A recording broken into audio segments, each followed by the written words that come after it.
Hey, welcome everyone. I'm Jedi. Today I want to talk to you about the Expedition and kind of my thoughts on it. I've been playing it a little bit since the Expedition. It's been the holidays, so I haven't had a ton of time. I played the first quote-unquote season. I played the heck out of that and really got to endgame in that. I played all the big stuff, beat all the big stuff, got all my blueprints, tried all the different stuff I wanted to try. And when the Expedition was coming along, no matter what, I was going to do it for the first one just to see. And so the 5 million was kind of a last-minute spring upon us. There was no real announcement from the game, so that was my only biggest thing. But, you know, most of us that did the Expedition met that 5 million cap to get the 5 points. Now, you get 5 points and 12 stash slots, and those are permanent. You have to re-level your stash, and by the time you max your stash, you've got the 292 as opposed to 280. So was it worth it? Well, for me, it was, because right off the rip, you got those extra 5 points. So by the time I had hit level 3, I had 1, and I had a bunch of points already in Marathon Runner and Youthful Lung, so I had my stamina upped by like level 3. And it was huge. I'm almost level 45. I've got a couple more levels before I max my security breach again. So it really has not been that much of a challenge to re-level or refine blueprints, and I'll show you in a second. I've thoroughly enjoyed it. I've been going through with all the trader quests and doing all of those, and I had a blast doing them. I remember where most of them were, you know, a couple I couldn't find. But the more times that you do the Expedition, the more you do these quests, you'll get it down to where you got it in no time. Like, I don't know how many hours I've put in, maybe 24 hours since the flip. I've gotten to play total. You know, a few hours here, a few hours there, a few hours there over the break. And we've done a couple streams that were, you know, pretty long. And, you know, so it didn't take me that long. And so to get back through, I'm 45. I'm 30 levels away almost 30 levels away from being max. So not too bad. I'm well over halfway. My workshop is completely maxed. You remember all the pieces that you need. Oh, hey, I remember I needed a bunch of rusty gears, and I need industrial batteries, and I needed some leaper parts. And so as you're leveling, even before you get your bench and you're looting, you're gonna, I remember I needed 3 toasters and I needed a cat bed.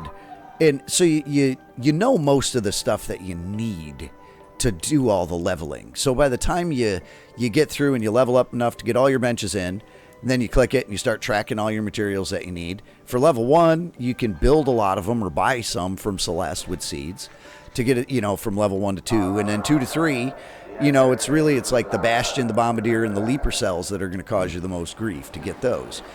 You know, so it's not difficult. It wasn't really difficult to do that. And let's take a look at my my stash so far.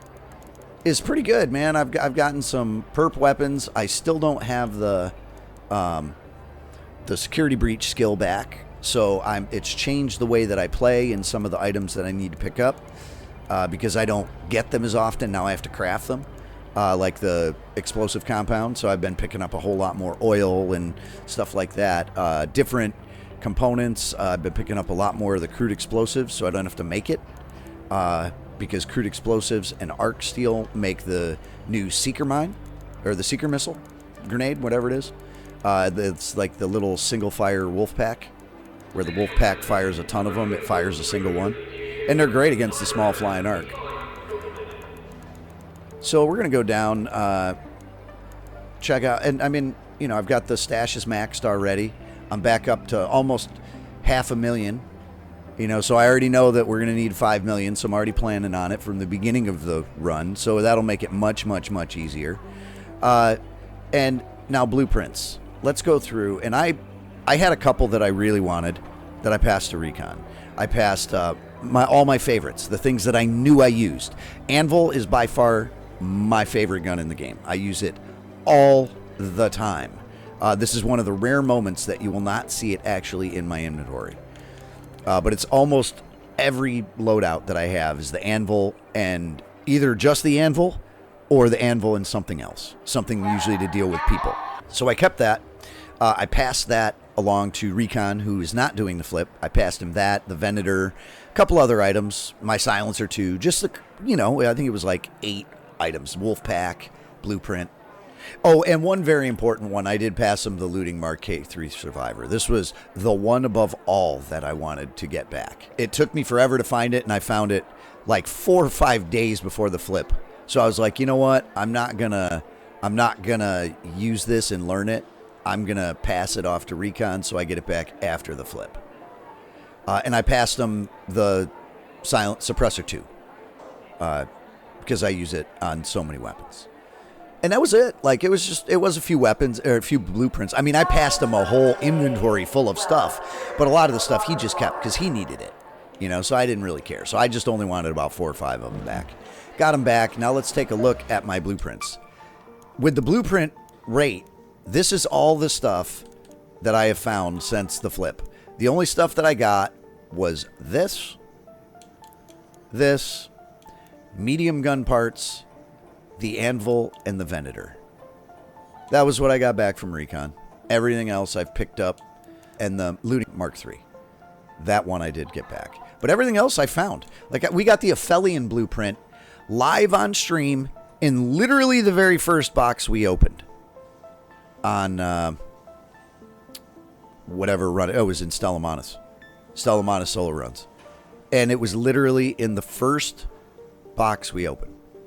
I got the Seeker Grenade.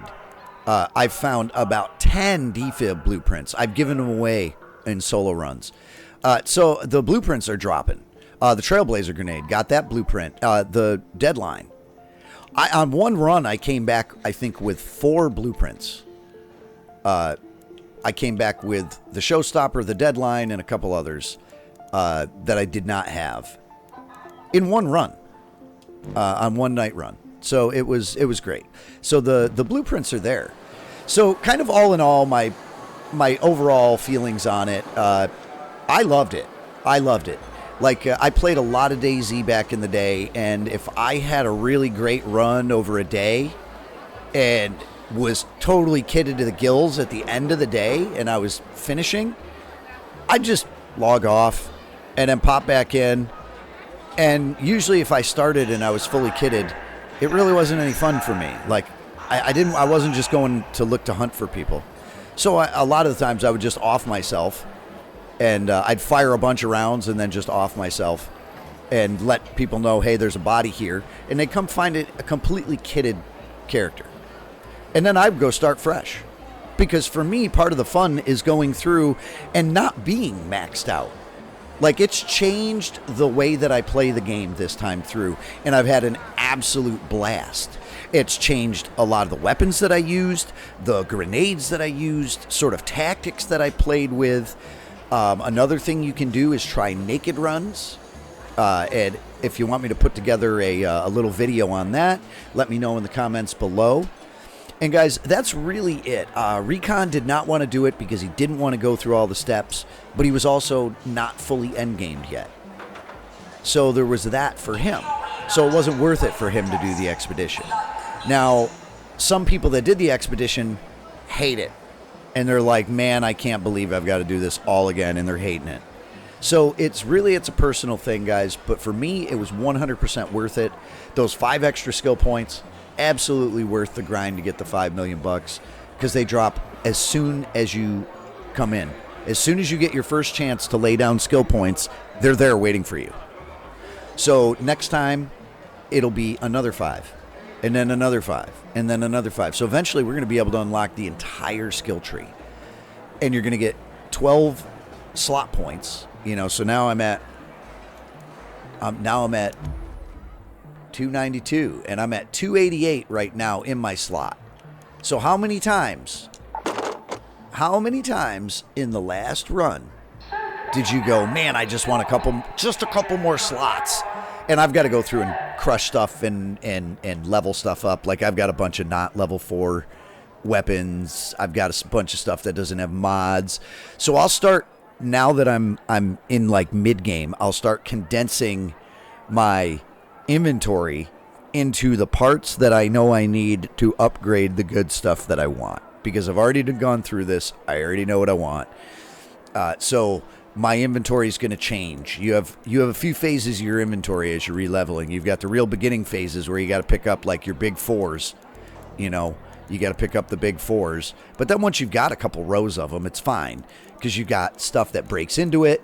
If you make every run dedicated to picking up one of the big fours, you're pretty set.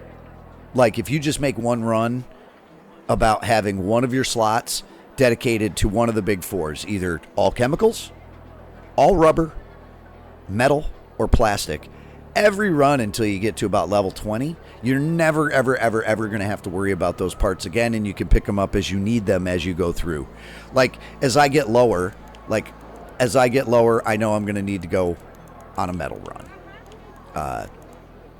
I'm getting lower. I'm about to build a bunch of stuff. I know I'm going to need to do a metal run. My plastic's okay. My rubber's okay. Might need to do a rubber run after I do this, after I build a bunch of stuff. Still got a bunch of fabric, but I also have a ton of things that can break down into it. I've got a bunch of arc metal. I've got a bunch of the arc plates. Like this fabric, this breaks into huge. Like here, we recycle this. 16. The arc plate steel, all of those. They break into great stuff. So guys, if you're having trouble going through, leave it in the comments. I'll do the best for you. Join the streams. We're live on Twitch, on YouTube. You can join us. It's a surprise. We're there every Sunday night for sure, 8 p.m. Eastern time. Sometimes we're there early. Sometimes we're there right on time. But just hit that notification thing and like and subscribe, all that. You know what to do. It'll help you. It'll help you help us. And guys, leave in the comments what you liked, what you didn't. Did you like the flip? Did you not like the flip? Did you do the flip or not? Because I want to hear from you. I want to know. And if this helped you out, guys, give us a sub, and we will see you next time.